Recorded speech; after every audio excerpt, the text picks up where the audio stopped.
Big deal. This LSU team has fought hard all season, and they got a bunch of young talent that's going to be really good. And I was really proud of our guys and how they responded tonight after a tough game on Saturday. Just their focus, I thought, was pretty good. I thought it was elite, especially on the defensive end. I thought guys were really connected and took it personal, and that's what we're looking to do as we move forward and hit it. Questions? Mark, when you recruited these guys, it was kind of like speed dating. I'm curious, as a coach, how do you cram in 4 years of relationship into just 1 year that you have them? I have Leanne. Leanne actually can do that. She's unbelievable at that. So I think if these guys, if you ask them, they would be like, I'm sad that we're not going to be with Coach Pope, and really sad that we're not going to see Miss Leanne. And really, it's these guys doing it with each other. That was what was really special about this group. These seniors became so close. It was really fun. We had a dinner last night that was just so fantastic. It was really special with just the seniors and their family. Just not seniors, just the extinguished eligibility guys and their families. And to hear those guys talk about, it was fun to recount their experience recruiting, which all of them had really interesting stories from their point of view to share with each other.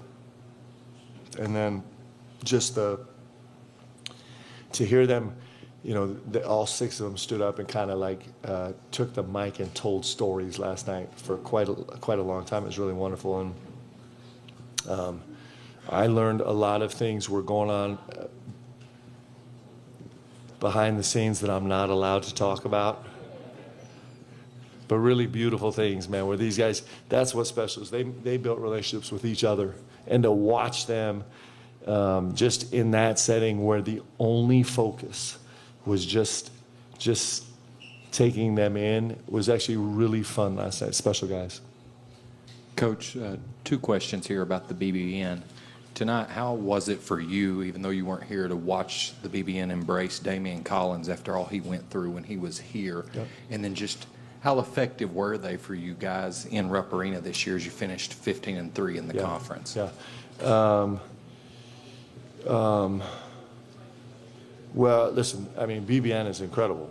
And so I think, it was a special night. So a name that most people don't know is Zach Tao. And Zach Tao actually came to walk-on tryouts. We randomly held walk-on tryouts. And he showed up and fought through 60 guys in a bunch of workouts, and then earned the right to come to practice and be on a one-day contract throughout the entire course of the season. And he came and battled every single day, never said a word, never missed a rep, never missed a practice, never was an issue, never asked for anything, just came, fought every single day. And one of the highlights of the night was, I had some of the guys come to me about a month. In fact, Lamont Butler came to me about a month ago. He's like, man, I think Zach deserves a jersey. He hadn't got a jersey all year. He was on a one-day contract. And so in our pregame speech, Lamont had the pregame speech before the game today, and he presented Zach with a jersey. The guys lost their mind. Zach was in stunned wonderment. And that's like, I'm telling that story is a long way around your question about you spend one day in this jersey and BBN embraces you for life. And that's really cool. It's like nowhere else. This basketball community of BBN is like nothing else. And it was fun to hear our guys talk about it, our seniors, our extinguished eligibility guys talk about it, because they got a huge dose of it in just a short time. Mark, how did the guys kind of internalize the news of Jackson Robinson's injury and needing surgery, just in terms of sometimes you can be like in the back of your mind, well, we're going to get so-and-so back and that kind of thing. Yeah. But now just knowing moving forward that this locker room, this rotation, this is who we have. Yeah, it was we had a really trying, just all the emotions you could imagine post-Oklahoma. So it was a late game, Central Time. We finished the game and then, get back at 3 o'clock or 4 o'clock in the morning and are dealing with the emotion of that game, the emotion of Jack's news, which we all really didn't get to get final answers on until the next day, but all suspected, and then run right into Auburn in an early game.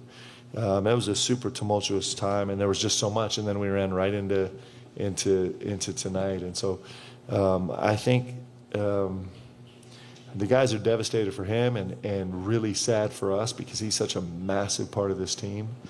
And, you know, at the same time, resolved that like we know what we have today, and we're going to go try and find a way to win with what we have today. But these guys love Jack so much. Jax loves these guys so much. They've been on an epic journey together. It's hard to like make sense of why he doesn't get a chance to finish this with these guys. It's really brutal. Mark up here. Obviously, Otega has another great game all around, but I wanted to specifically ask about one play. You know, we're sitting way up there where the media is, but the pass that he made to Lamont to cap that 15-0 run, how impressive was it from your vantage point? Because you're down on the floor and you've got a pretty good, side of it. Yeah, it was very much. I love basketball players that grew up playing soccer, because they kind of see angles and they can make reads like that. It's what you do in that game. I don't know anything about soccer, but the little bit I do know is that. And it was a really incredible play. I thought he was elite starting the game on the defensive end. It was what we really cared about, and we need him to start games being great defensively, and he was. Lamont was. But O made a bunch of plays today. He made some really simple plays that looked brilliant, right? And I thought he was terrific tonight. His focus was great. Coach, you talked about coming out with a vengeance after the Auburn game. Can you talk about what was different tonight and how important it is to leave Rupp with a win as you play your last game here? Yep, just us getting better. We've been it's funny how the gravity of the season gets to you, right? And so we've been patchworking so much that we've lost a couple things over the last 6 weeks. We lost this desperate hunger to get better because we were just trying to stay afloat, right? And and by staying afloat in some ways, I think we did get better, but there were so many distractions going on, and then we kind of lost the pace of the game because we're just trying to stay afloat. We're just trying to get enough live bodies to function, and. You think about Otega's pass, but there was a lot of that tonight. There was a lot of pace against a really good transition defensive team.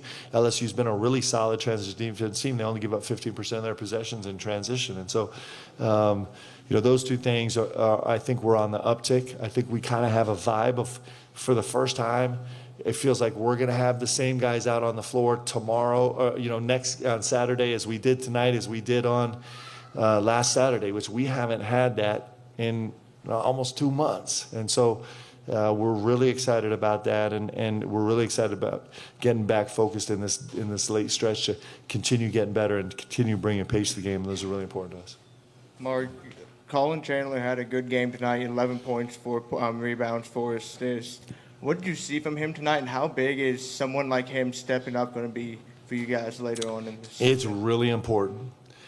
Colin and Trent and Travis Perry in some ways they're just incredibly important to our stretch run here. Those guys are ready, they're capable, and those 3 guys have got to step up and make huge plays for us, like veteran, experienced players, and they can.